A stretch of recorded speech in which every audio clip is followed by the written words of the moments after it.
하나님은 공의로운 하나님으로 계시가 됩니다. 이것은 태초부터 변할 수 없는 사실이었고 아무도 하나님의 이 의로우심에 대해 시비를 걸 수가 없었습니다. 그런데 오늘 본문에서는 그렇게 의로우신 하나님께서 과연 진짜 의로우신 것이 맞는가 하는 의로움 논쟁에 휘말리게 되셨음을 우리에게 보여줍니다. 다시 말해서 하나님이 공의로우신가에 대해서 사람들이 또는 누군가가 시비를 걸기 시작했다는 겁니다. 이것은 말도 안 되는 그런 이야기 같지만 하나님의 공의로움에 대한 시비는 마귀의 입장에서 볼 때나 또 불신자 입장에서 볼 때는 매우 정당한 시비였습니다.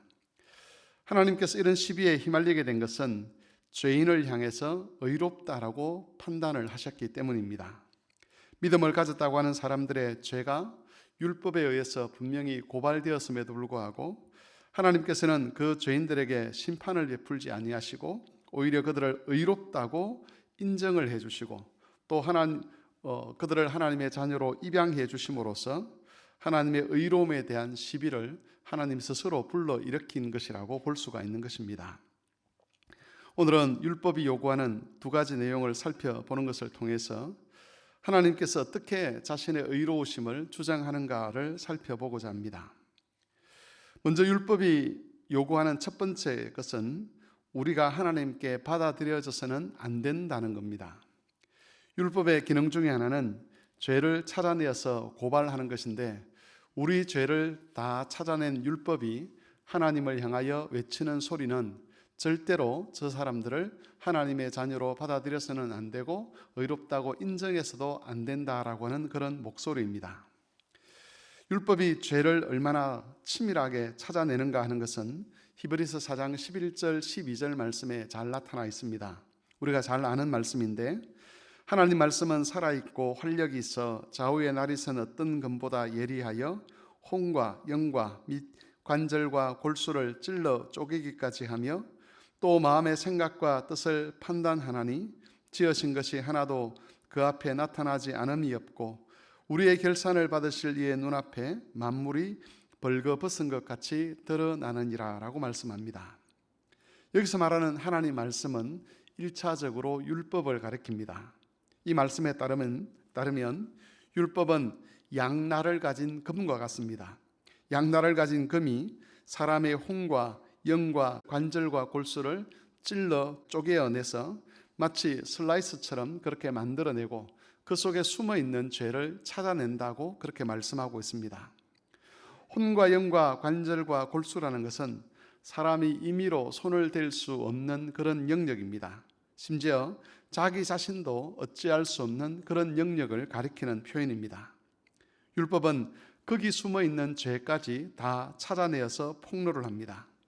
뿐만 아니라 율법은 다른 사람들이 알 수 없었던 마음의 생각과 뜻도 밝혀내어서 하나님의 눈앞에 모든 것을 펼쳐 놓습니다. 그리하여 율법 때문에 사람은 마치 벌거벗은 것처럼 하나님 앞에 설 수밖에 없게 되는 것이지요. 그렇게 우리를 하나님 앞에 세운 율법은 하나님을 향하여 절대로 우리를 받아들여서는 안 된다라고 주장을 합니다. 만일 하나님께서 우리 죄인들을 받아주신다면 하나님도 불의한 자가 되는 것이라고 마치 하나님에게 경고를 하는 것과 같은 것이지요. 하나님께서 죄인들에게 하셔야 될 일은 공의롭게 심판하는 겁니다. 하나님의 진노의 심판을 쏟아붓는 것이야말로 진정 하나님의 공의에 합당한 것이라고 주장하는 것이 율법입니다. 율법이 요구하는 두 번째는 첫 번째 요구와 정반대가 되는 것인데 그것은 우리가 하나님께 받아들여져야 한다는 것입니다. 이전에는 절대로 우리를 받아들여서는 안 된다라고 외쳤던 그 율법이 이제는 우리를 하나님께서 반드시 받아들여야만 한다고 주장을 한다는 것이죠. 율법이 처음과는 정반대의 요구를 하게 된 것은 하나님이 하신 어떤 일 때문입니다. 그 일이 25절에 기록되어 있는데 25절에서 보시면 하나님께서 예수 그리스도를 그의 피를 흘리게 하심으로 화목 제물이 되게 하셨다라고 기록하고 있습니다. 예수님을 화목 제물이 되게 하셔서 우리 죄에 대한 율법의 요구가 예수님에게 이루어지게 한 것이지요.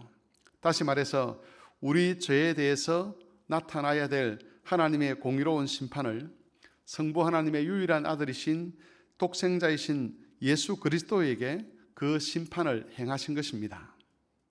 그 결과로 절대 우리를 받아들여서는 안 된다고 외치던 율법이 이제는 하나님을 향해서 반드시 우리를 받아들여야만 된다라고 외치게 된 것입니다. 하나님은 이미 우리의 죄값을 그리스도로부터 전액 다 지불받으셨습니다. 그렇기 때문에 우리에게 그 죄에 대한 대가를 다시 요구할 수가 없습니다. 만일 하나님이 우리 죄에 대한 대가를 다시 우리에게 요구하신다면, 그래서 우리를 받아주지 아니하신다면 그것은 하나님께서 불의한 일을 하게 되는 겁니다. 하나님은 사람에게 미소를 지으시고 손을 흔드시면서 너희가 저지른 모든 악을 내가 무조건 용서할 테니 그냥 넘어가자라고 말씀하신 것이 아니었습니다. 죄인들에 대해서 용서하신 그 용서의 선언은 죄인들에게 집행되어야 될 하나님의 공의로운 심판이 하나님의 독생자에게 집행된 것을 근거로 해서 우리에게 이루어진 것입니다. 이것이 25절과 26절이 증가하는 핵심적인 내용입니다. 이 예수를 하나님이 그의 피로서 믿음으로 말미암는 화목 제물로 세우셨으니 이는 하나님께서 길이 참으시는 중에 전에 지은 죄를 간과하심으로 자기의 의로우심을 나타내려 하심이니 곧 이때에 자기의 의로우심을 나타내사 자기도 의로우시며 또한 예수 믿는 자를 의롭다 하려 하심이라. 이 말씀에서 강조하는 것은 하나님께서 자신의 의로움을 주장하기 위해서는, 내가 의롭다라는 것을 하나님께서 밝히시기 위해서는 반드시 우리를 의롭다고 해 주셔야 한다는 겁니다. 여러분, 이것이 우리를 의롭다고 인정해 주시는 하나님의 의에 대해서 누군가가 시비를 걸 때에 하나님이 주시는 답입니다. 예수 그리스도께서 모든 죄인들의 화목 제물이 되셨기 때문에 이제 그리스도 안에 있는 사람들에 대해서 하나님께서는 그들을 의롭다고 인정하셔야만 되고, 만일 그들을 받아주지 않는다면 하나님이 불의한 자가 된다는 것입니다. 보나드라고 하는 신학자는 이 진리에 대해서 다음과 같이 서술을 했습니다. 사랑과 율법은 둘 다 승리했습니다. 하나가 다른 하나에 양보하지 않았습니다. 각자 한치도 물러서지 않았고 오히려 각각 명예롭고 영화롭게 되었습니다. 하나님의 이런 사랑처럼 크고 높고 치열하고 희생적인 사랑은 그 어느 때도 없었고, 율법이 이토록 순수하고 넓고 영화롭고 냉혹한 적도 없었습니다. 율법과 사랑에 타협은 없었습니다. 율법과 사랑은 둘 다 본분에 한껏 충실했고 1.1핵도 꺾이지 않았습니다. 하나는 극도로 엄격했고 다른 하나는 극도로 자비로웠습니다. 둘이 하나로 합쳐진 이때보다 더 사랑이 사랑다운 적이 없었고 율법이 율법다운 적도 없었습니다. 교회 여러분, 하나님이 우리를 받아들이시는 것은 하나님의 자비 때문만이 아니었습니다. 하나님이 우리를 받아들이시는 것은 공의의 문제였습니다. 하나님이 공의롭기 위해서는 반드시 우리를 의롭다고 인정하셔야만 했고 우리를 받아주셔야만 했습니다. 이것이 로마서 3장에서 우리에게 증거하는 핵심적인 내용입니다. 정리를 하면 우리는 율법에 의해서 죄인으로 규정되었지만 동시에 율법에 의해서 의인으로 선언된 것입니다. 이 모든 것이 그리스도께서 우리의 화목 제물이 되어 주셨기 때문에 가능한 일이었습니다. 구약 성경에 보면 진리와 평화가 하나가 된다라는 그런 말씀이 있는데, 바로 그리스도 안에서 참 진리와 그리고 하나님이 베푸시는 자비가 하나가 된 것이지요. 그 안에서 우리는 하나님의 백성으로서 자유와 기쁨을 누리며 살아가게 되는 것입니다. 그리고 바울은 27절에서 이렇게 가르칩니다. 그런즉 자랑할 때가 어디 있느냐? 있을 수 없느니라. 사도는 우리가 의롭게 된 것이 그리스도 때문이기 때문에 아무도 자랑할 수 없다고 증언을 합니다. 이것은 우리에게 두 가지를 요구하는 말씀이죠. 첫 번째는 우리가 의에 헌신해야 한다는 겁니다. 하나님께서 우리를 죄에서 구원하여 의에 이르도록 하기 위하여 자기 아들까지 내어주셨다면, 그 아들을 믿는 자라면 다시는 죄의 가운데로 돌아가려 해서는 안 된다는 것입니다.